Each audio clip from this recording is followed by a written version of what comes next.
नमस्कार, मैं डॉक्टर सपना बंसल आप सभी का स्वागत करती हूँ आज के इस कार्यक्रम में। जो कार्यक्रम हम सबके लिए बहुत ही महत्वपूर्ण है। आज हम राष्ट्रीय स्नातक महासंघ के द्वारा कोविड-19 के ऊपर बहुत ही महत्वपूर्ण चर्चा पर चर्चा करना चाहते हैं, जिसमें कि हमारे साथ में माननीय संतोष जी हैं, जो कि राष्ट्रीय कार्यकारिणी में भी हैं और हमेशा उनका सानिध्य मिलता है। मैं उनको नमन करती हूँ और जितने भी शिक्षक इस कार्यक्रम में आए हुए हैं सभी का मैं स्वागत करती हूँ। कहते हैं कि प्रार्थना से परमपिता परमेश्वर का आशीर्वाद मिलता है और बहुत सारे विघ्न दूर हो जाते हैं, और शिक्षक और ध्यान का तो संबंध बहुत पुराना है। आइए मैं आमंत्रित करती हूँ शक्ति सिंह जी को कि प्रार्थना के साथ में इस कार्यक्रम की विधिवत शुरुआत करें। शक्ति सिंह जी। धन्यवाद डॉक्टर सपना मैम। आज की प्रार्थना के लिए पहले तो मैं आप सभी का स्वागत करती हूँ इस मंच पर। और आज की प्रार्थना के लिए हम अपने अपने इष्ट देव का स्मरण करें, उन्हें अपने हृदय में धारण करें और इस श्रद्धा भाव से उनको याद करें कि वो हम सब के लिए वापस इस समय को मंगलमय बनाएं, बल बुद्धि विद्या में वृद्धि करें। ऐसे भाव के साथ हम सूर्य प्रार्थना नमस्कार मंत्र को ले रहे हैं। तो कोमलता से अपनी आंखें बंद कीजिए, इष्ट देवता को स्मरण कीजिए जिन भी प्रभु में आपकी भाव है। आदित्यस्य नमस्कारान् ये कुर्वन्ति दिने दिने आयुर्प्रज्ञा बलं दर्वीर्यं तेजस्तेषां जायते अकाल मृत्युहरणं सर्वव्याधि विनाशं सूर्यपादोदकं तीर्थं जठरे धारयामहम्। ओम शांति शांति शांति।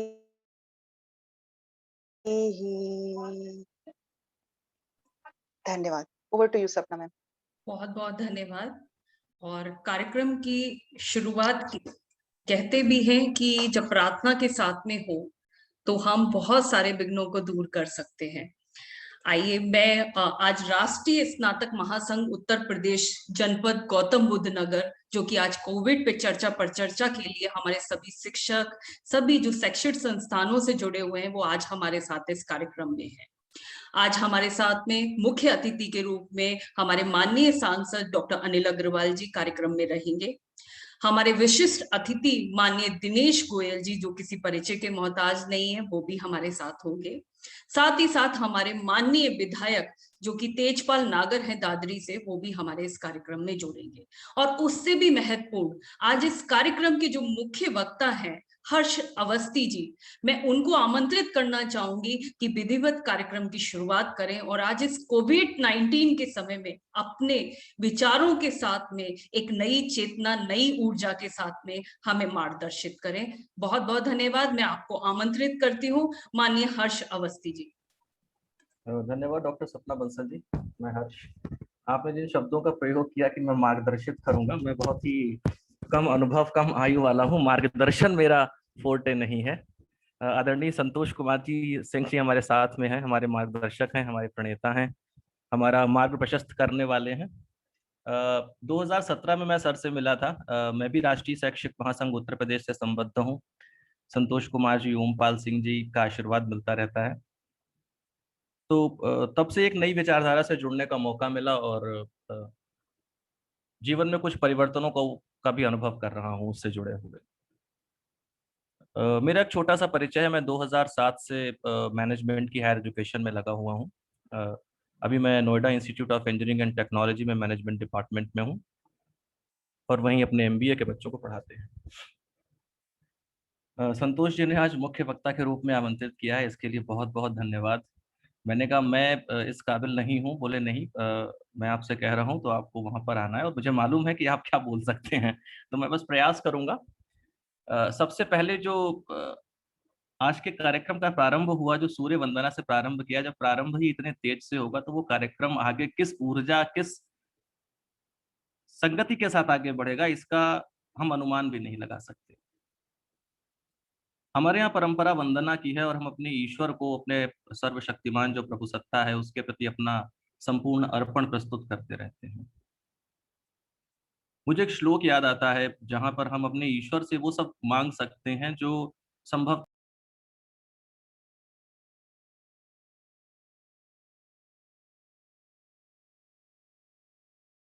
कवि विट्ठल देव जी का एक श्लोक है जो माँ शारदा को समर्पित है। मोहांधकार भरिते हृदये मदीये मातः सदैव कुरु वासमुदार भावे सुय्या खिला वयव निर्मल सुप्रभाभिः शीघ्रं विनाशय मनोगत अंधकार। तो इसी प्रार्थना के साथ मैं भी कामना करता हूँ माँ शारदा से मेरे मन के अंदर का जो अंधकार है उसे मिटाए, और जो लोग जितने भी लोग जुड़े हुए हैं उनके मन के अंदर के अंधकार को मिटा करके उनके अंदर प्रकाश उत्पन्न करे। हम तो ऐसा मानते हैं। लेकिन जिस विषय पर आज ये चर्चा आयोजित की गई है, कोविड-19, कहीं ना कहीं ये विषय कुछ आशंकाओं की संभावनाओं को लेकर भी दूसरे परिप्रेक्ष्य में देखा जा रहा है। मानव जाति ने, मनुष्य ने अपने जीवन में, प्रत्येक मनुष्य ने कह लें या मानव जाति ने कह लें, समय के साथ में, तारीख के साथ में कई सारी समस्याओं का सामना किया है, संघर्षों का सामना किया है, कई सारी चुनौतियों का सामना किया है, और उनसे उबर कर हम बाहर भी आए हैं। हमें सिखाया भी गया संघर्ष से पराक्रम के साथ जूझना ही चुनौतियों को पार करने की एक विधा है। मानव जाति ने इसको अपनाया और कई सारी चुनौतियों को पार किया। किंतु जब भावनाएं, अंतर्निहित भावनाएं एक ऐसे स्वरूप से होकर के निकलती हैं जो स्वरूप दूसरे के विनाश या दूसरे के कल्याण से संबंधित ना हो, वो विनाशक रूप धारण कर ले, तो ये मानव जाति के लिए किसी भी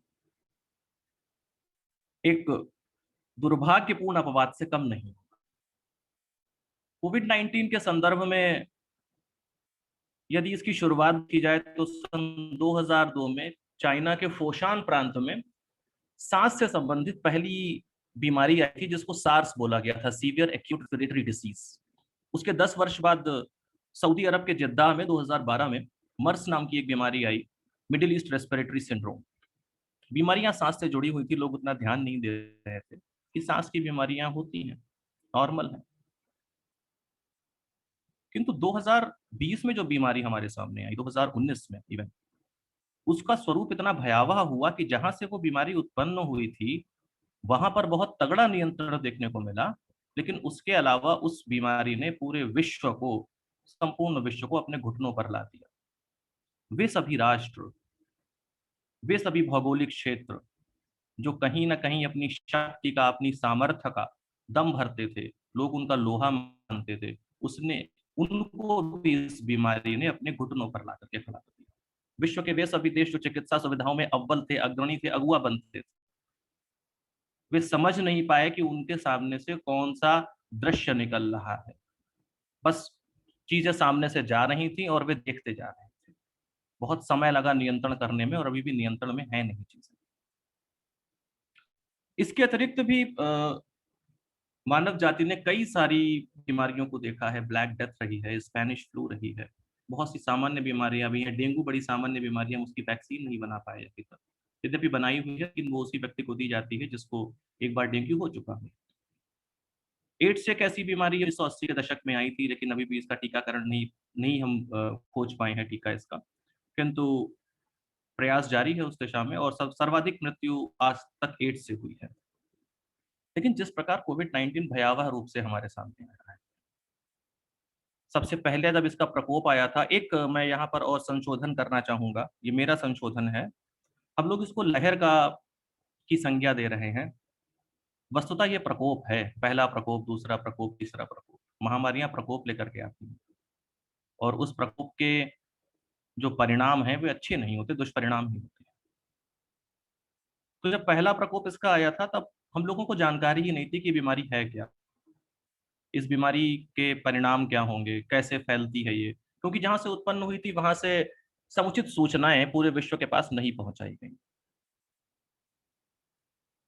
अब यदि हम देखते हैं, हमें तकरीबन 1.5 वर्ष का समय हो चुका है, हमने इसके विभिन्न पैटर्न्स को देखा है, तमाम प्रारूपों को देखा है।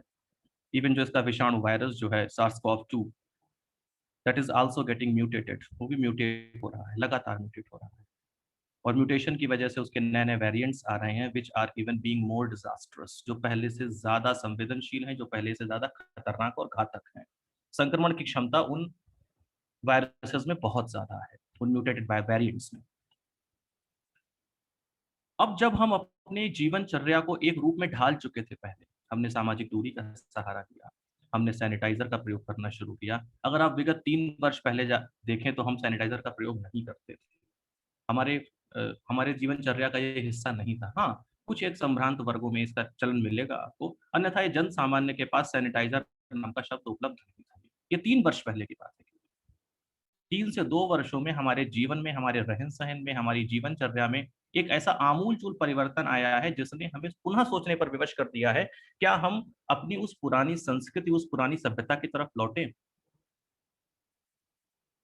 हम कहीं न कहीं कुछ तो ऐसा कर चुके हैं या कुछ हमने ऐसा किया है जिसका हमने आकलन नहीं किया और अपने भूत का जो हमारा परिदृश्य था, हमारे जो पास्ट का परिदृश्य था, उसको भुला दिया।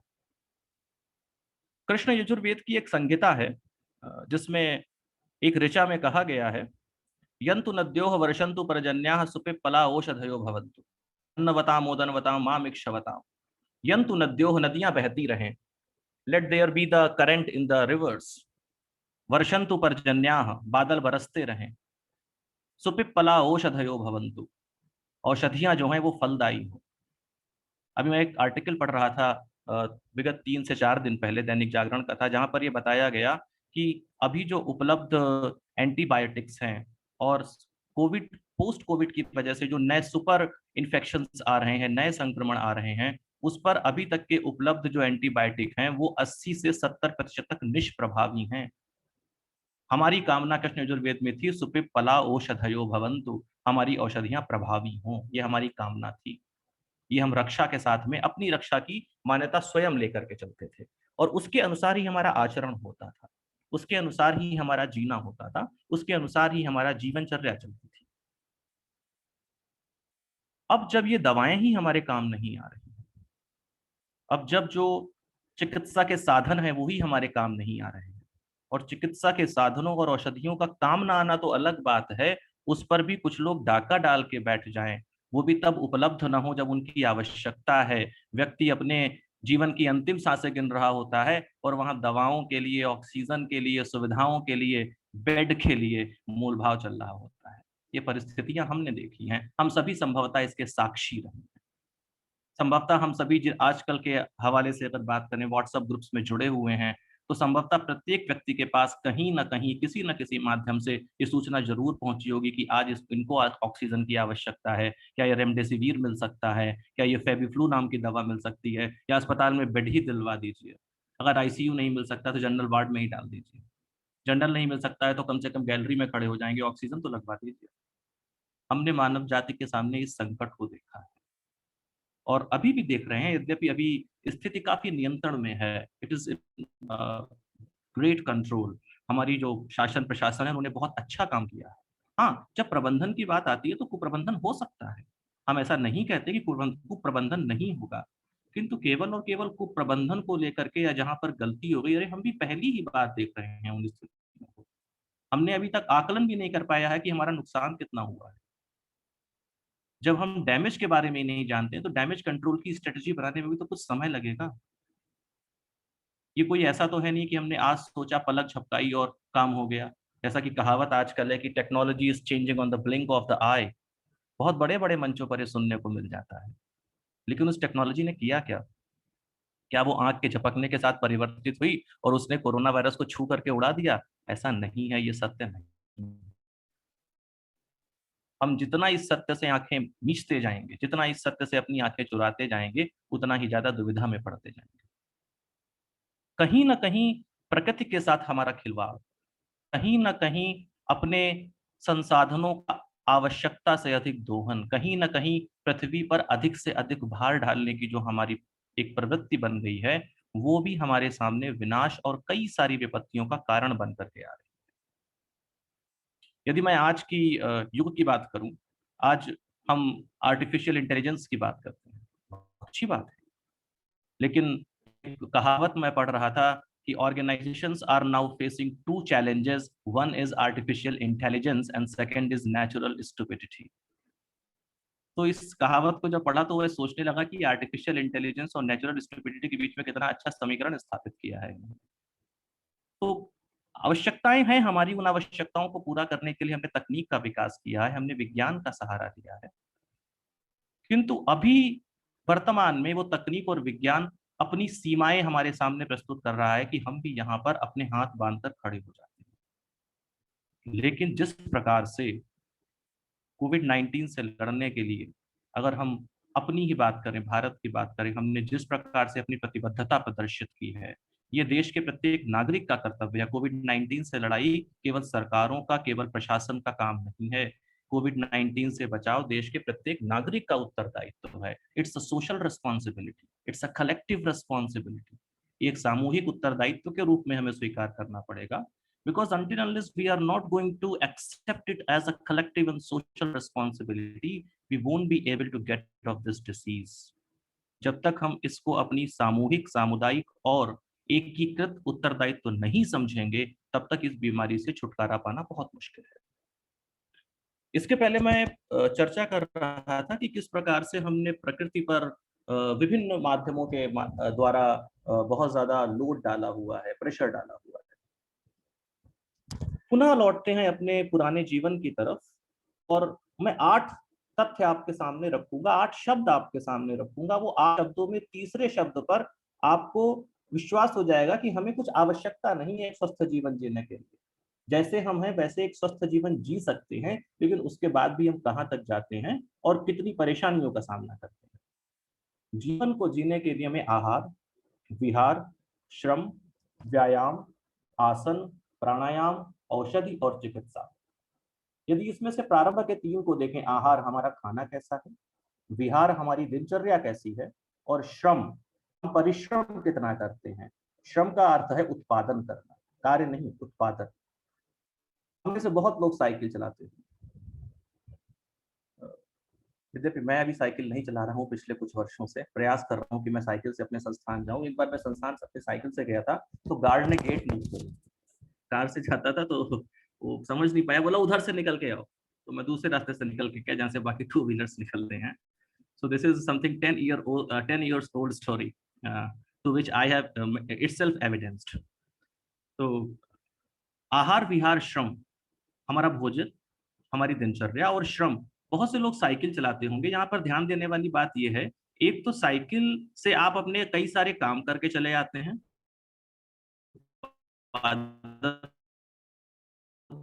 है, प्रकृति का रक्षण भी होता है। एक साइकिल चलाते हैं, मनुष्य को बदलने की भी आवश्यकता है। यदि हम इन 3 चीजों पर ध्यान दें, आहार, विहार और श्रम, संभवतः स्वास्थ्य संबंधी कोई भी परेशानी झेलनी पड़े। जब श्रम नहीं करते हैं तब व्यायाम करना पड़ता है श्रम की पूर्ति के लिए, और जब व्यायाम से भी काम नहीं चलता है तब हम योग, आसन और प्राणायाम की तरफ जाते हैं।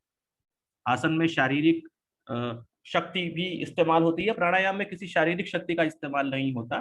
3 क्रियाओं को कुंभक, पूरक और रेचक के माध्यम से हम अपने प्राणों के आयाम, the amplitude of your inhalation and exhalation, उसके आधार पर अपने प्राण को संतुलित करने का प्रयास करते हैं। जब इस प्राणायाम से भी काम नहीं चलता है तब औषधि और अंततोगत्वा एट द लास्ट चिकित्सा की आवश्यकता होती है। That could be any surgical intervention और एनीथिंग एल्स। तो यदि इन 8 में से आहार, विहार, श्रम, व्यायाम, आसन, प्राणायाम, औषधि, चिकित्सा, तो हमें प्रारंभ के 3 से ही आहार, विहार और श्रम से एक अच्छे जीवन की आधारशिला रखने का पूरा मौका मिलता है। हमें व्यायाम तक जाना ही नहीं पड़ता है। लेकिन आज की जो हमारी जीवन शैली है, वहां पर हमारा आहार भी संक्रमित हो रहा है, हमारी दिनचर्या भी प्रदूषित है, और हमारा श्रम का जो तात्पर्य है, उस श्रम का शारीरिक से हटकर मानसिक आ गया। ये समय की मांग है, तो समय की मांग के अनुरूप भी कार्य करना पड़ेगा। किंतु ये एक पक्ष है केवल। इसका दूसरा पक्ष जो कि ग्लोबल प्रेशर्स के फॉर्म में हमारे ऊपर आ रहा है। अभी 2 घटनाएं घटी। 2 घटनाओं में से मैं पहली घटना बताना चाहूंगा आपको पेटा के रूप में। पेटा एक संस्था है जिसकी फुल फॉर्म है people for ethical treatment of animals. ने अभी अमूल को एक चिट्ठी लिखी कि आप लोग वेगन मिल्क का इस्तेमाल कीजिए। वेगन मिल्क वो मिल्क होता है, वो दूध होता है जो पेड़ पौधों से निकाला जाता है। कई सारे ऐसे पेड़ पौधे हैं जिनके एक्सट्रैक्ट्स को दूध के रूप में इस्तेमाल किया जाता है, दूध के विकल्प के रूप में इस्तेमाल किया जाता है। और अमेरिका ने इसके लिए इसकी स्पेलिंग भी बदली। हमारा जो जानवरों से आने वाला दूध है उसको हम अंग्रेजी में MILK मिल्क लिखते हैं। जो वेगन मिल्क बोला गया उसकी स्पेलिंग रखी गई MYLK, वो भी मिल्क था।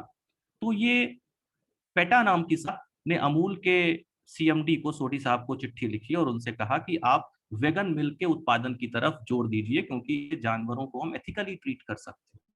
पेटा को जवाब दिया गया कि हमारे यहाँ बहुत सारे जो फार्मर्स हैं वो डेयरी उद्योग से जुड़े हुए हैं और उनका जो एम्प्लॉयमेंट है उसकी आप क्या गारंटी देंगे।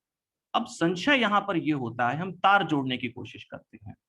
इस पेटा को ये तो दिखाई पड़ता है कि भारतवर्ष में जहाँ गाय को माँ की संज्ञा दी जाती है वहां पर वो कह रहे हैं कि आप जानवरों का दूध मत पिलाइए, लोगों को वेगन मिल्क दीजिए। लेकिन यही पेटा KFC जैसी कंपनी को कोई भी नोटिस नहीं देती, केंटुकीज फ्राइड चिकन, उनको किसी भी प्रकार का कोई नोटिस नहीं दिया जाता है।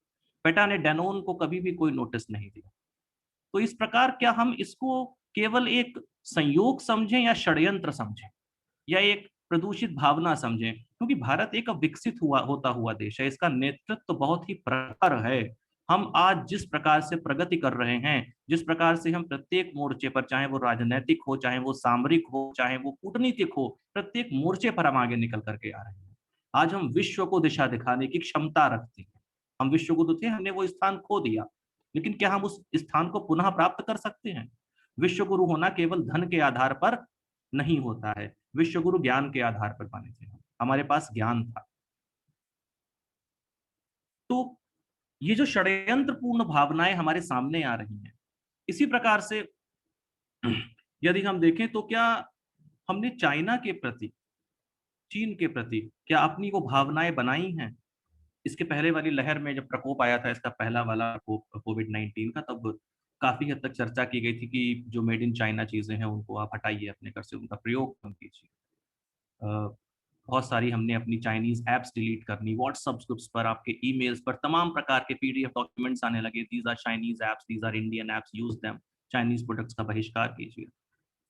लेकिन चुनौती तो है हमारे सामने। अगर यदि हम किसी उत्पाद का प्रयोग करना चाहें, यदि हम मोबाइल फोन का प्रयोग करना चाहें, तो हमारे पास मोबाइल फोन हमारी उस भारतीय कंपनी का है कहाँ पर जिसमें वो सारे फीचर्स हों?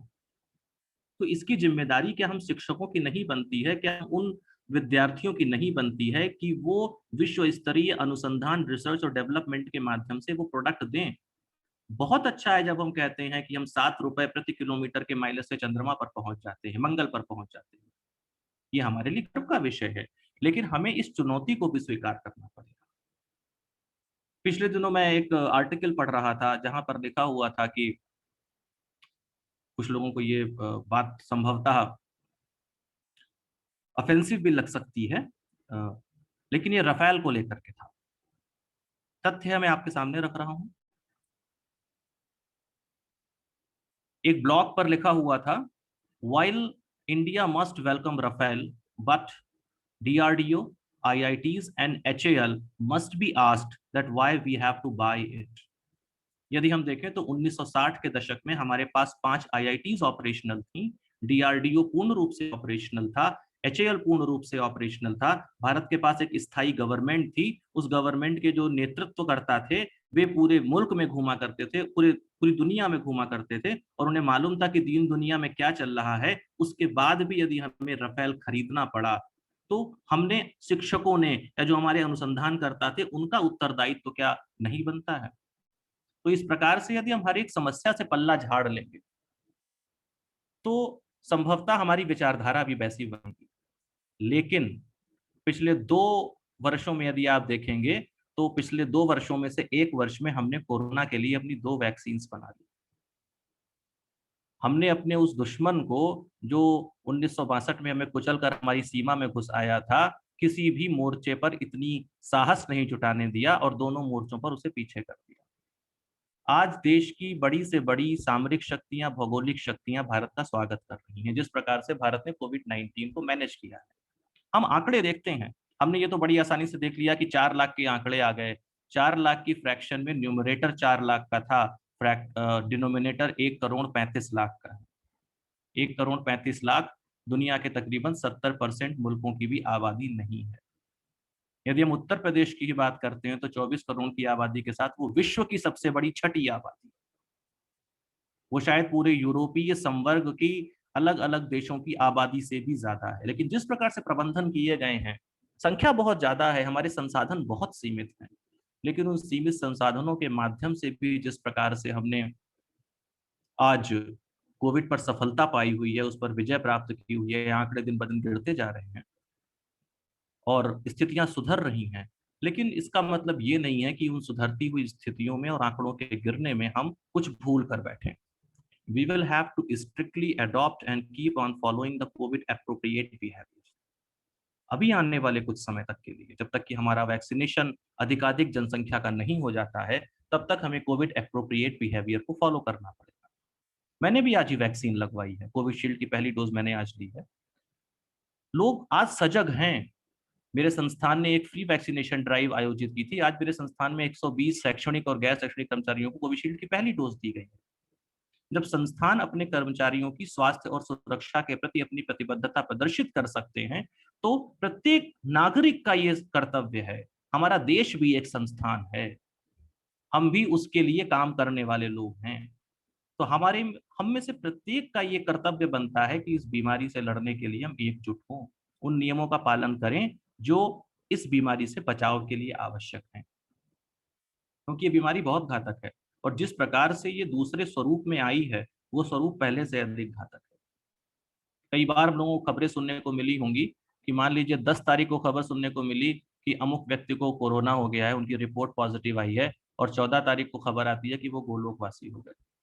संभलने तक का मौका नहीं मिला, लोगों को अस्पताल जाने का मौका नहीं मिला। ऐसे कई दृश्य तो मैंने देखे हैं।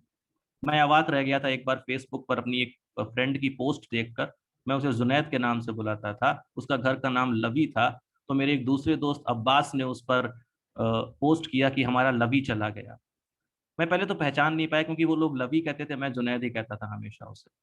लेकिन अब मेरे दिमाग में जो स्थिति चल रही थी, मैं शक्ल जुनैद की देख रहा था लेकिन डेथ लवी की हुई थी। मुझे 5 मिनट जुनैद और लवी को एक करने में लग गए। ऐसी स्थितियाँ जाने कितनों के सामने से निकली। तो इस बीमारी को हल्के में बिल्कुल भी ना लिया जाए।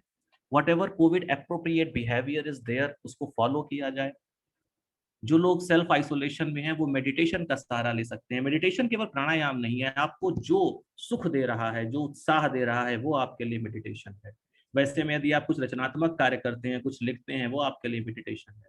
अगर वैसे में आप कुछ कैलीग्राफी करते हैं, वो आपके लिए मेडिटेशन है। आप कविता लिखते हैं, वो आपके लिए मेडिटेशन है। आप गीत गाते हैं, वो मेडिटेशन है।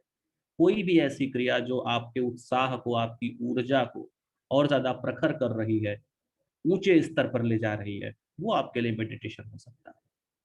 प्राणायाम तो है ही, वैसे योग तो है ही, वैसे जो हमें जोड़ देता है अपार शक्तियों से, असीमित शक्तियों से। तो इन्हीं शब्दों के साथ में मैं अपना संबोधन समाप्त करना चाहूंगा, संतोष जी की आज्ञा हो यदि। और ये अवसर देने के लिए मुझे बहुत बहुत धन्यवाद। डॉक्टर सपना बंसल जी, आप कार्यक्रम को बड़ा अच्छा आपने प्रारंभ किया और बहुत अच्छा ये कार्यक्रम चलेगा ऐसी मैं आशा करता हूँ। बहुत बहुत धन्यवाद। बहुत बहुत धन्यवाद। जितने भी शब्द बोले जाए वो कम ही हैं। आपने गागर में वास्तव में सागर भरा है और वो सारे विचारों पे पुनः विचार करने के लिए हर देशवासी को मजबूर कर दिया है कि हमारी अपनी नैतिक जिम्मेदारी क्या है। क्योंकि वास्तव में शिक्षा वो स्तर है जो विश्व गुरु की संज्ञा भी देती है, चाणक्य बन के हिंदुस्तान को एक छत्र राज पर भी लेकर आती है। आइए हमारे साथ में माननीय तेजपाल नागर जी जो कि विधायक दादरी हैं, मैं बड़े मान और सम्मान के साथ में आपको आमंत्रित करना चाहूंगी क्योंकि सभी लोग आपका इंतजार कर रहे हैं और आपको सुनने के लिए बेताब भी है। तो माननीय तेजपाल नागर विधायक दादरी जी, मैं आपको आमंत्रित करना चाहूंगी ये अपने संबोधन के साथ में हमें कृतार्थ करें। जी तेजपाल जी। माननीय डॉक्टर अनिल अग्रवाल जी भी हमारे साथ जुड़े हुए हैं कार्यक्रम से शुरुआत से ही। मैं आपका भी स्वागत करती हूँ बहुत बहुत। जी जी sir, unmute yourself sir. Sir please unmute yourself sir, आपका अनम्यूट नहीं हुआ है। जी डॉक्टर सपना जी, आपका बहुत बहुत धन्यवाद। मैं इस कार्यक्रम में जुड़े हुए सभी माननीय अग्रवाल साहब, जो हमारे सांसद हैं राज्यसभा के, भाई संतोष जी और सभी साथियों को प्रणाम करता हूं। ये कोविड की महामारी, जो वैश्विक महामारी है, हमारे देश में आई और हमारे देश को इसने बर्बाद किया। प्रथम लहर आई, जब प्रथम लहर आई तो भी काफी नुकसान हुआ, जनहानि हुई। लेकिन दूसरी लहर जब आई, दूसरी लहर ने तो बिल्कुल ही हाहाकार मचा दी। पहली लहर जब समाप्त हुई वो पूरी तरह से समाप्त नहीं हुई थी, हमने भी कुछ लापरवाही करी। हमें इस कोरोना को भगाना है और अपने प्रियजनों को बचाना है। इसलिए मैं आप सब से आग्रह करना चाहता हूं, अभी मैंने विचार सुने भाई साहब के, जो प्रोफेसर हैं हमारे, मुझे बहुत अच्छे लगे कि इस कोरोना को भगाने के लिए सरकार तो अपना प्रयास कर ही रही है, लेकिन जनता का सहयोग मिलना बहुत आवश्यक है। इस कोरोना को भगाने के लिए हमें जो नियम बनाए हैं कोरोना के, उनका पूरी तरह से पालन करना चाहिए। और पालन करके जब तक जनता का सहयोग उनको पालन करने में नहीं मिलेगा, जब तक हम कोरोना से मुक्ति नहीं पाएंगे। इसलिए मेरा आप सबसे आग्रह है कि हम जनता को जागरूक करेंगे और जनता को जागरूक करके इस कोरोना को भगाएंगे। मैं ये भी कहना चाहता हूं इस मौके पर, हालांकि हम माननीय अग्रवाल साहब को ज्यादा सुनेंगे, कि इस कोरोना को भगाने के लिए जो भारत ने वैक्सीन बनाई है और अपने देश के लिए और विदेश के लिए भी सप्लाई की है, इसके लिए मैं माननीय अपने देश के यशस्वी प्रधानमंत्री माननीय मोदी जी का बहुत हृदय से आभार व्यक्त करता हूं, उनको धन्यवाद देता हूं कि उन्होंने वैक्सीन बनाई है। इस वैक्सीन के प्रति भी हमें जनता को जागरूक करना पड़ेगा। ये वैक्सीन जब तक नहीं लगेगी सबको, जब तक इस कोरोना से लड़ाई लड़ना बहुत आसान नहीं होगा। इसलिए मैं एक तो अपील करना चाहता हूं, इस कोरोना से मुक्ति के लिए, इस कोरोना को भगाने के लिए जो वैक्सीन है इसको लगवाएं।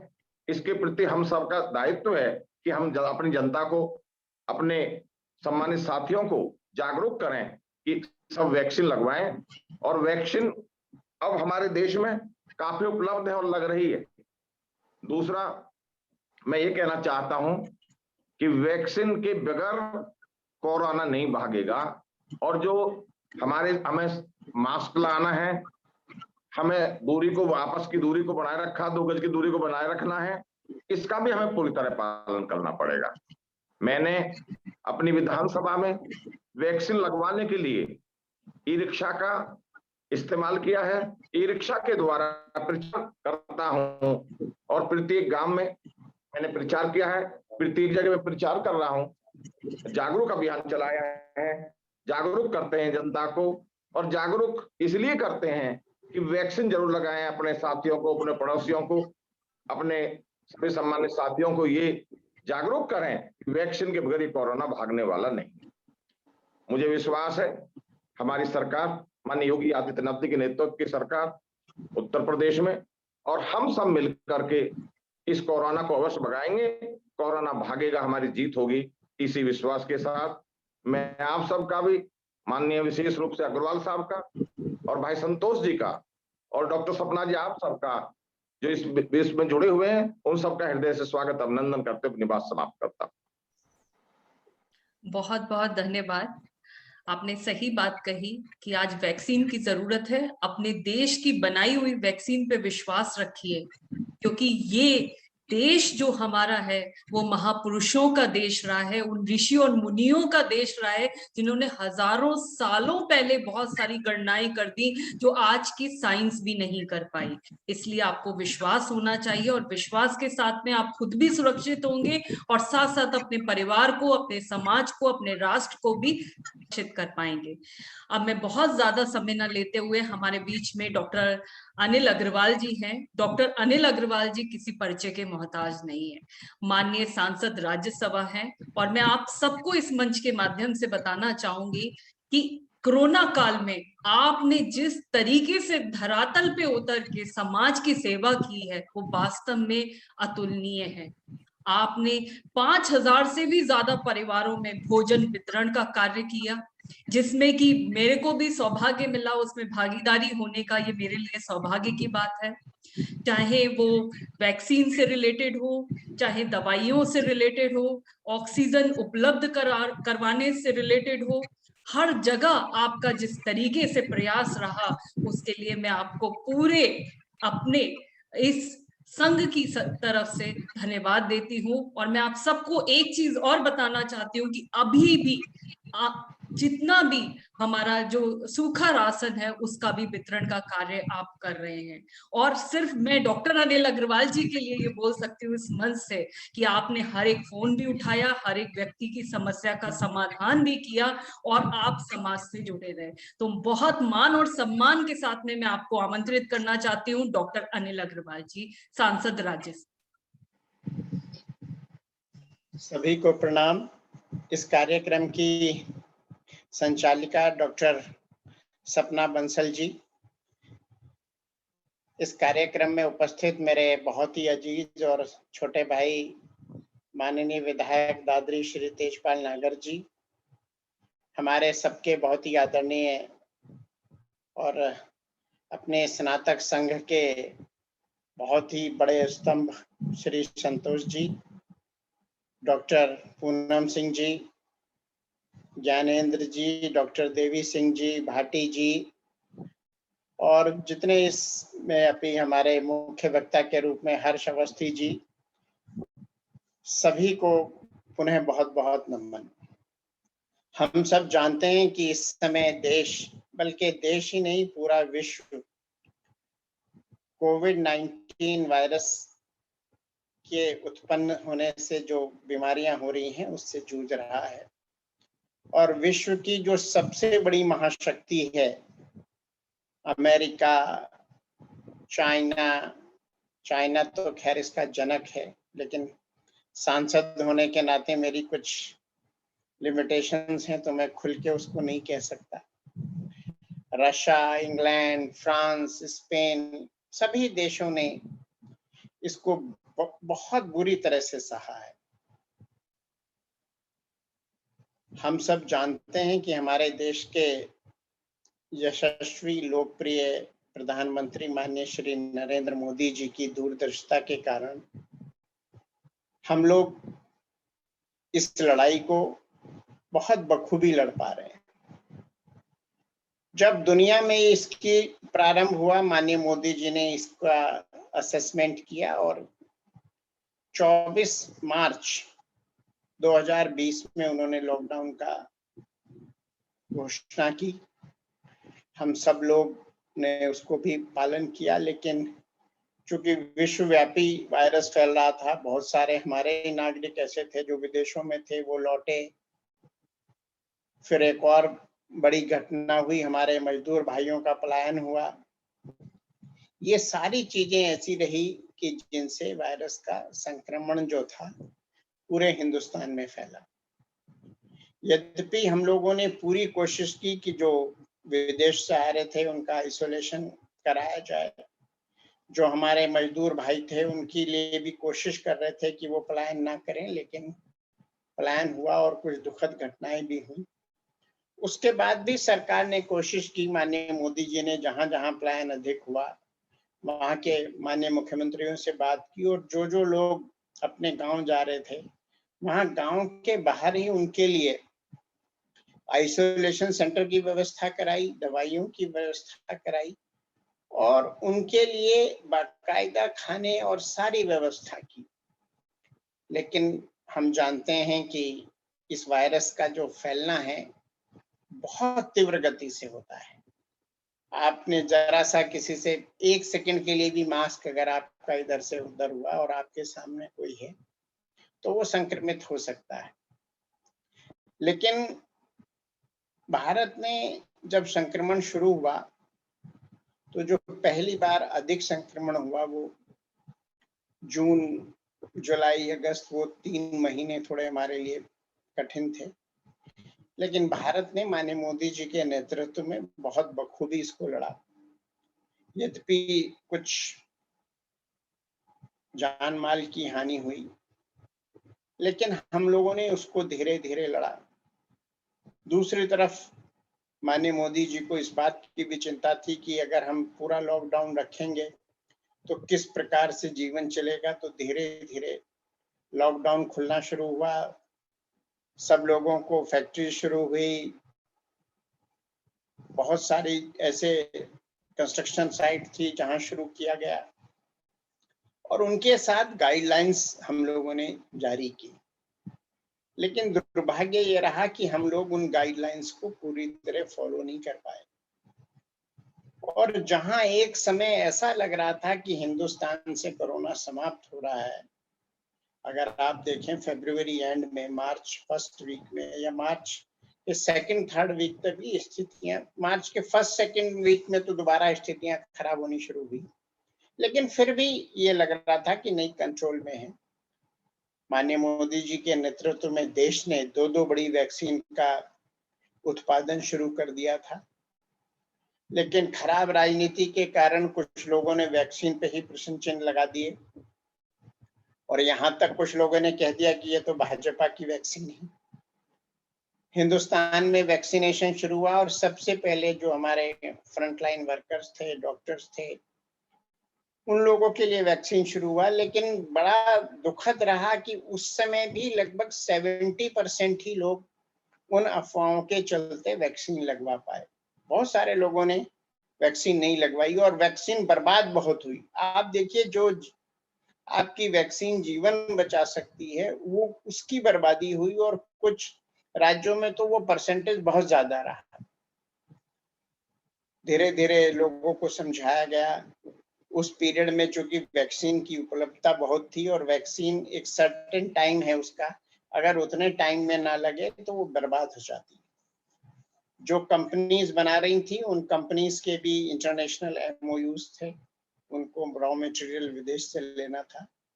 तो सरकार में ये तय हुआ कि भाई चूंकि हिंदुस्तान में नहीं लग पा रही है, तो इसका उन एमओयूज का, और जो हमें विदेश से कच्चा माल लेना है, उसकी भरपाई के लिए कुछ वैक्सीन दे दी जाए, और वो आवश्यक भी थी, वो दी गई। भारत की अंतर्राष्ट्रीय स्तर पर छवि सुधरी। धीरे धीरे भारत में वैक्सीनेशन ड्राइव शुरू हुआ, हमारा वैक्सीन का प्रोडक्शन भी बढ़ा। उसके बाद माननीय मोदी जी के नेतृत्व में 45 प्लस जो लोग को दिक्कत थी और 60 प्लस के लोगों को वैक्सीन लगनी शुरू हुई। चूंकि उस समय जो साइंटिस्ट और डॉक्टर्स ने एडवाइस किया, वो ये एडवाइस किया कि जिन लोगों की आयु ज्यादा है या जिन लोगों के ऊपर कोई दूसरी बीमारी पहले से चल रही है, उनकी जान को ज्यादा प्रॉब्लम। इस मानसिकता के साथ और इस एडवाइस कार्यक्रम शुरू हुए। बाद में वैक्सीन की कुछ उपलब्धता बढ़ी। हम लोगों ने भी, सब लोगों ने, जो राजनीतिक लोग हैं, भारत सरकार से, माननीय प्रधानमंत्री जी से निवेदन किया कि साहब इसको अब नीचे भी लाया जाए, तो 45 प्लस की बजाय वो 18 प्लस पे वैक्सीन होना शुरू हुई।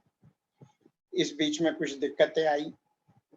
कुछ लोगों ने राजनीतिक दुर्भावना के तहत जहां वैक्सीन उपलब्ध थी वहां भी कह दिया साहब वैक्सीन नहीं है, और एक बहुत ही विचित्र सी स्थिति क्रिएट कर दी। इस बीच हमारे यहाँ दूसरी लहर का प्रकोप शुरू हुआ, और उसका एक परिणाम या उसका एक रिजल्ट सामने आया कि जिन लोगों ने वैक्सीन लगवाई थी उन लोगों को यदि कोरोना हुआ भी तो उनको उसका प्रभाव कम पड़ा, और ज्यादातर लोग होम आइसोलेशन में ठीक हो गए, कुछ को हॉस्पिटल भेजना पड़ा। आईसीयू वेरी रेयर केस, और डेथ तो गिनती के 2, 4, 6, 10 लोग हैं। उन डेथ्स का दूसरा भी कारण हो सकता है, लेकिन ये प्रूव हो गया कि जिन जिन लोगों को वैक्सीन लगी उन लोगों की सेहत कोरोना से बच पाई, मतलब उनकी सेहत ठीक रही, कोरोना का उन पे उतना अधिक प्रभाव नहीं हुआ। तो लोगों में जागरूकता बढ़ी, लोगों ने लगवाना शुरू किया। यद्यपि आज भी कुछ ऐसे लोग हैं, मैं रोज टीवी पे देखता हूँ कि नहीं साहब ये तो हलाल है, ये तो हराम है, इस प्रकार की बेहुदा बातें भी सुनने को मिल रही। सरकार ने भी देखा कि भैया लोग वैक्सीनेशन का हमारा प्रोग्राम बढ़ रहा है। माननीय मोदी जी ने अंतर्राष्ट्रीय स्तर पर बात की, जो हमारी दोनों वैक्सीन कंपनियां हैं उनको फाइनेंशियली हेल्प की गई प्रोडक्शन बढ़ाने के लिए। और अभी एक भारत में ही बनी तीसरी कंपनी ने भी अभी उसका ट्रायल हो गया है, लास्ट स्टेज है डाटा आने में, उसको भी भारत सरकार ने एडवांस दिया और ये तय किया प्रोग्राम कि नहीं साहब ये हमारी वैक्सीन है, उसके अच्छे रिजल्ट आ रहे हैं, इसको एडवांस पैसा दो ताकि ये भी हमें दे। और उससे 30 करोड़ वैक्सीन उसकी एडवांस खरीद ली ताकि वो अपनी व्यवस्था बना सके और भारत के नागरिकों को वैक्सीनेशन मिल सके। अमेरिका की आबादी हमसे 1/4 मानिए, चूंकि भारत की 135 कहते हैं, मुझे तो लगता है 140 के आसपास है। अमेरिका की आबादी 32 करोड़ है कुल। आप देखिए अगर हम से 1/4 ही ऑलमोस्ट है, बल्कि अगर 135 भी माने तो भी हम उनसे 4 गुने से भी ज्यादा है। उनको भी जनवरी में उनके यहाँ वैक्सीनेशन प्रोग्राम शुरू हुआ था और जून चल रहा है, अभी 50% आबादी को भी लगा नहीं पाए। आप देखिए उस जैसा विकसित देश। भारत में वैक्सीनेशन प्रोग्राम भी पूरी दुनिया के साथ साथ शुरू हुआ, जबकि आप पूर्व में अगर देखें तो भारत में वैक्सीन जो भी महामारी आई है, वैक्सीन अपनी का तो प्रश्न ही छोड़ दीजिए, विदेशों से आने में भी कई वर्ष लग गए। और उन लोगों के राज्य में जिनमें हम वैक्सीन नहीं बना पाए, वैक्सीन आने में टाइम लगा, उन्होंने माननीय मोदी जी के नेतृत्व पे ही प्रश्न चिन्ह लगा दिए कि साहब पूरे देश को वैक्सीन क्यों नहीं लग पा रही। उन्होंने ये नहीं सोचा कि इस देश की जनसंख्या इतनी बड़ी है, एक दिन में एक महीने में ये नहीं चल सकता। माननीय मोदी जी ने निरंतर बैठकें की हैं और हम लोगों का फुल प्रूफ प्लान है कि हम लोग दिसंबर तक देश की 90% 95% आबादी को वैक्सीन लगा देंगे। बच्चों के लिए भारत उन चुनिंदा देशों में से है जहां बच्चों के लिए भी ट्रायल शुरू हो गया है। कोवैक्सीन का ट्रायल भारत में शुरू हो गया है, उसमें पटना है, भोपाल है, कुछ स्टेशन हैं जो एम्स हैं या जो बड़े हॉस्पिटल हैं, वो 2 वर्ष से 18 वर्ष तक का। बाकी जो मॉडर्ना और फाइजर ने जो शुरुआत की है वो 12 से 18। जो तीसरी लहर की आशंका व्यक्त की जा रही है उसमें यह है कि बच्चों पे ज्यादा उसका असर पड़ेगा। तो बच्चों को ध्यान में रखते हुए 12 साल से भी छोटे बच्चे हैं, तो इसलिए माननीय मोदी जी ने कोवैक्सीन के निर्माताओं से व्यक्तिगत रूप से बात की और 2 से और 18-15 वाला जो कैटेगरी जो कोई नहीं देख रहा था, उस पर भी हमने काम करना शुरू किया। आप देखिए एक जमाना था कि भारत का प्राइम मिनिस्टर जाता था, कई दिन इंतजार करना पड़ता था और कई बार तो बगैर बात किए लौट आते थे। आज अमेरिका का राष्ट्रपति भारत की तारीफ करते हुए नहीं थकता और वहां की वाइस प्रेसिडेंट फोन मिला के मोदी जी से बात करती हैं कि भारत के लिए और क्या क्या चाहिए। ये ऐसे ही नहीं हुआ, ये माननीय मोदी जी के नेतृत्व का करिश्मा है और विश्वव्यापी जो उनकी नेता के रूप में एक छवि बनी है उसका परिणाम है। भारत ने जिस प्रकार से पूरी दुनिया को वैक्सीन दी है, उससे पहले हाइड्रोक्लोरोक्विन जो दी और भी बहुत सारी चीजें हैं जो दी, तो पूरे विश्व ने देखा कि भारत किस प्रकार से वसुधैव कुटुंबकम की जो एक उसकी अपनी प्रतिज्ञा है उस पर किस प्रकार से खरा उतर रहा है। अमेरिका के राष्ट्रपति ने अपने भाषण में कहा कि नहीं, भारत को जो कच्चे माल की सप्लाई है उसमें किसी भी प्रकार की कटौती नहीं की जाएगी और वो प्राथमिकता के आधार पर दिया जाएगा।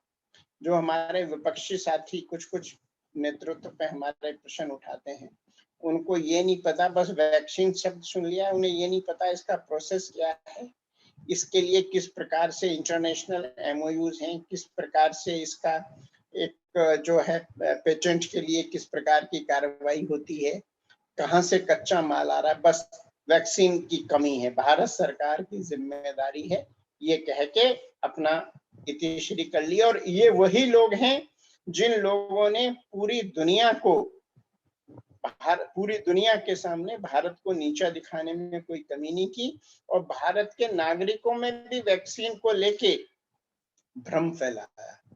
आज हम लोग पूरी तरह से इस लड़ाई को मजबूती से लड़ रहे हैं। कुछ दिन दुख भरे जरूर रहे हैं। आप देखिए, आपके घर पे 10 लोगों की व्यवस्था हो, 20 आ जाए तो आप किसी तरह से मैनेज करते हैं, लेकिन बगैर बताए 100 लोग आ जाएं तो आप देख सकते हैं कैसे घर की व्यवस्था बिगड़ती है। लेकिन उस समय भी चाहे हॉस्पिटलाइजेशन का काम हो, चाहे ऑक्सीजन सप्लाई का काम हो, हर चीज के लिए सरकार ने 24 घंटे काम किया। ऑक्सीजन एक्सप्रेस चलाई गई। भारत का ग्लोब मास्टर दुनिया भर से ऑक्सीजन सप्लाई कर रहा था। दुनिया के देशों ने भारत के लिए मदद के लिए दरवाजे खोल दिए। ग्लोब मास्टर जो हमारा प्लेन है इंडियन एयरफोर्स का, कितनी उड़ानें उसने भरी ऑक्सीजन लाने के लिए। आपने देखा होगा ग्लोब मास्टर में बैक लोडिंग होती है तो उसमें पूरा का पूरा टैंकर एज इट इज उसमें चला जाता है, एज इट इज। गाजियाबाद में भी इंडियन एयरफोर्स पे इस प्रकार के कई जो हैं वो ग्लोब मास्टर ने उड़ान भरी और वहां से ऑक्सीजन लेके आए। कितने सारे ऑक्सीजन प्लांट लगाए गए, कितने सारे ऑक्सीजन कंसंट्रेटर दिए गए। अब जो आने वाली तैयारी है उसमें हर हॉस्पिटल में, जितने भी हॉस्पिटल्स हैं उनमें पीडियाट्रिक आईसीयू बनाया जा रहा है, जिसको पीकू बोल रहे हैं। हर जो भी जितने सरकारी अस्पताल हैं सब में ऑक्सीजन प्लांट लगा दिए हैं। जो प्राइमरी हेल्थ सेंटर हैं या जो हमारे सीएचसी हैं वहाँ ऑक्सीजन कंसंट्रेटर्स दिए जा रहे हैं। पूरी व्यवस्था हम लोग कर रहे हैं। एक जमाने में कहा गया सब रेमडेसिविर की दिक्कत है, पूरी की पूरी व्यवस्था बढ़ाई गई, प्रोडक्शन कई गुना करा गया। मोदी जी ने खुद मॉनिटर किया इस चीज को। रेमडेसिविर की दिक्कत खत्म हुई, फिर साहब ब्लैक फंगस आ गई धीरे धीरे, उसके ऊपर हम लोगों ने काम किया। एनजीओज ने, स्वयंसेवी संस्थाओं ने, जैसा कि सपना जी ने बताया, घर घर जाके जहां लोग संक्रमित थे उनको भोजन उपलब्ध कराया। आज भी हम लोग, चूंकि हम समझते हैं कि लॉकडाउन में कुछ लोगों को खाने की दिक्कत हुई, उनको सूखा राशन उपलब्ध करा रहे हैं। बहुत सारे लोगों को दवाइयां उपलब्ध कराई। हर तरह से सेवा करने की कोशिश की गई है। दिक्कतें हुई है, हम मानते हैं इस बात को, लेकिन आज अपने मन से पूछा जाए कि जो वर्तमान नेतृत्व है, क्या विपक्ष उससे बेहतर सेवा कर सकता था? हर आदमी के मन से यही आवाज होगी कि माननीय मोदी जी ने जिस प्रकार से इस संकट से हमको निजात दिलाने की कोशिश की है वो अपने आप में अभूतपूर्व है। फिर भी लोग, एक बहुत बड़ा वर्ग ऐसा है लेफ्टिस्ट का जो हर बात के लिए सरकार को ही दोषी ठहराता है। बहुत अच्छा हर्ष जी ने कहा कि हम लोग अपनी जिम्मेदारी से बच जाते हैं, क्या हमारे साइंटिस्ट की, क्या हमारे उनकी जिम्मेदारी नहीं थी? लेकिन उन लोगों को कभी प्रोत्साहित नहीं किया गया। माननीय मोदी जी के आने के बाद एयरफोर्स में कितनी ज्यादा वृद्धि हुई है। उनको, जो एक जमाने में आपने सुना होगा कि भारत के जो सेना प्रमुख थे उन्होंने ये कहा कि साहब मेरे पास अगर लड़ाई हो जाए, लड़ने के लिए 1 हफ्ते का भी गोला बारूद नहीं है। आज चीन जैसा देश भारत के सामने घुटने टेक के वापस लौटा है, हिम्मत करता है बार बार अपना मान सम्मान पाने की। जब आके बॉर्डर पे देखता है भारत की तैयारी तो वापस चला जाता है। पाकिस्तान के बारे में तो मैं कुछ कहना नहीं चाहूंगा, जिस देश में 20% आबादी रोज भूखे पेट सोती है, उस देश के बारे में मैं क्या जिक्र करूं। लेकिन आप देखिए कि किस प्रकार से भारत को अंतरराष्ट्रीय स्तर पर और देश में हर तरह से मजबूत किया गया है। मेरे भाई ने, हर्ष ने इसरो का जिक्र किया। माननीय मोदी जी के नेतृत्व में इसरो ने जो कामयाबी के झंडे गाड़े हैं वो अपने आप में एक पूरी विकास की कहानी कहते हैं। डीआरडीओ को जब हमने प्रोत्साहन देना शुरू किया हर्ष जी, तो डीआरडीओ ने साल भर के अंदर 2D 2G मैक्स दवाई का जो है वो उसका रिसर्च किया और प्रोडक्शन शुरू कर दिया। ये एक ऐसी अच्छी मेडिसिन है जिसको कि अंतरराष्ट्रीय स्तर पर सराहा जा रहा है, क्योंकि इसकी जो एक पुड़िया लेने से जो इसका एक पाउच आता है पानी में घोल के आप लीजिए, तो जो वो वायरस बढ़ता है मल्टीपल तरीके से, उसको वो रोक देता है। और जो मरीज आपका 13-14 दिन में ठीक होना है, वो 4 से 5 दिन में ठीक हो जाता है। सारे जो अभी ये लहर आई दूसरी, जिसमें बहुत लोगों को, हमको अपने प्रियजनों को खोना पड़ा, इसमें एक बात बहुत अच्छी निष्कर्ष निकल के आया है कि जो लोग अपने स्वास्थ्य के प्रति अलर्ट रहे, जिन्होंने दवाइयां और हॉस्पिटल डॉक्टर से संपर्क कर लिया, शुरू में दवाइयां शुरू कर दी, जरूरत के हिसाब से अगर दिक्कत हुई हॉस्पिटल गए, उनकी जान का खतरा नहीं हुआ। जो लोग इसको लाइटली लेते रहे, उनको दिक्कतें हुई। क्योंकि कोरोना के मामले में बड़ा मशहूर हुआ था एक डायलॉग कि 5 दिन आपके और 5 से 10 दिन जो हैं वो हॉस्पिटल के, और 10 दिन के बाद भगवान भरोसे। तो ये शुरू में लोगों ने लाइटली लिया, बहुत सारे लोगों को पता ही नहीं लगा ये सब, जबकि इतनी जबरदस्त टेस्टिंग हो रही है, सब कुछ चीजें अवेलेबल है फोन कॉल पे, फिर भी लोग उसमें हो रहे। यही 2D के लिए है, हमारी 2D जो DRDO ने विकसित की है हमारी ड्रग, कि अगर आपने शुरू में 3-4 दिन में ये ले ली, तो 3-4 दिन में आप घर में ही होम आइसोलेशन में, या जरूरत पड़ी तो हॉस्पिटल में ही ठीक हो जाएगा। ऑक्सीजन की इसमें जरूरत ही नहीं पड़ती, इतनी अच्छी दवाई है, लेकिन टाइमली हमें लेनी पड़ेगी। आज आप देखिए, ब्लैक फंगस के लिए शुरू में दिक्कतें हुई, अब धीरे धीरे उसका दवाइयां मिलनी शुरू हो गई। हमारे यहाँ एक और प्रॉब्लम है, एक इंजेक्शन का नाम सबको रट जाता है, तो उसी की डिमांड करते हैं। ऑल्टरनेट बेटर इंजेक्शन भी आ जाए, उसके बारे में हम बात नहीं करते, जबकि पूरी तरह से जेनेरिक दवाइयां, हम लोग इसके बारे में बात करते रहे हैं कि भाई सॉल्ट क्या है, उसका ट्रेड नेम से बात मत करिए, लेकिन फिर भी हमारे यहाँ है। लेकिन अब उस पर भी धीरे धीरे हम लोग काबू पा रहे हैं। माननीय योगी जी के नेतृत्व में प्रदेश में लगभग 75 में से 71 जिलों में लॉकडाउन खत्म हो गया है, बाकी 4 जिले बचे हैं, वो भी बहुत जल्दी हो जाएंगे। लेकिन ये समय हमारे लिए बहुत महत्वपूर्ण है। हम सबने देखा है कि किस प्रकार हमने गलती की और सेकंड लहर को झेला, किस प्रकार से हम लोगों ने जैसे ही लापरवाही बरतनी शुरू करी, कोरोना ने हमको दबोचा। हम सबके लिए ये बहुत आवश्यक है, हर आदमी अपने आप को डिसिप्लिन में रखे। अगर घर के बाहर जा रहे हैं तो निश्चित रूप से मास्क लगाइए, उसमें कहीं कोई कोताही नहीं, हाथ सैनिटाइज करिए, हाथ धोते रहिए, 2 गज की दूरी बनाए रखिए। और अब तो ये भी था पिछले दिनों कि साहब एयर में भी है, तो 2 गज की दूरी से भी अगर संभव हो तो भीड़ वाली जगह जाइए ही नहीं। मैं देख रहा था कुछ जगह बाजार खुले, लोग आपाधापी हो गई, थोड़ा सा इंतजार कर लें, अपने टर्न आने का नंबर कर लें, सब कुछ हो जाएगा। और आजकल तो इतनी अच्छी व्यवस्थाएं हैं, आपको ग्रोसरी के लिए भी, सब्जी के लिए भी मार्केट जाने के लिए जरूरत नहीं है, फोन कॉल पे सारी चीजें अवेलेबल है और उसी कॉस्ट में अवेलेबल। बाजार भी जाना है तो डिस्टेंस के साथ जाइए। कल से बाजार खुल रहे हैं, नोएडा भी, गाजियाबाद भी, 71 जिलों में ऑड इवन के आधार पे खोल रहे हैं बाजार, तो वहां पे भीड़ ना करें। हमारा अपना बचाव हमारे अपने लिए, सरकार जो कर रही है उसको करने दीजिए, उनका काम है करना, उसमें कोताही नहीं होगी। लेकिन यदि कुछ भी दिक्कत होती है वो आपको व्यक्तिगत रूप से होती है, आपका परिजन गया तो आपका गया, सरकार उसकी भरपाई करने की कोशिश कर रही है। जहाँ पे हमारे ऐसे मेंबर्स चले गए हैं जो अर्निंग मेंबर थे परिवार के, उनके बच्चों की पढ़ाई की व्यवस्था कर रही है। उनको जब वो बड़े होंगे, 12th पास करेंगे, तो उनको एक बड़ी धनराशि भी दी जा रही है। हर प्रकार की कोशिश कर रही है। इस लॉकडाउन में भी जो हमारे ठेली पटरी वाले मजदूर थे, उनको राशन भी दिया गया, 1000 रुपये महीना उनको भत्ता भी दिया गया। आज भी आप देखिए, लोगों को भत्ता दिया जा रहा है, राशन दिया जा रहा है।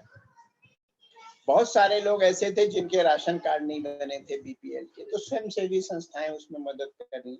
हम भी जो मदद कर रहे हैं राशन की, उन लोगों को कर रहे हैं जिनको सरकार से नहीं मिल रहा, लेकिन गरीब लोग, उनको बाकायदा मैंने DSO से बात करके चिन्हित कराया ताकि सही आदमी को मदद मिल जाए। सरकारें अपना काम कर रही हैं, उसमें कहीं किसी भी प्रकार से कोई कोताही नहीं होगी, लेकिन हमें अपनी भी जिम्मेदारी देखनी है। हमें अपने को बचाना है, अपने परिवार को बचाना है, अपने बच्चों को बचाना है। और अगर हम लोगों ने सतर्कता रखी तो मैं आप सबसे पूर्ण विश्वास के साथ कहता हूं कि जो तीसरी लहर जैसी बात हो रही है वो लहर वहर कुछ नहीं होती।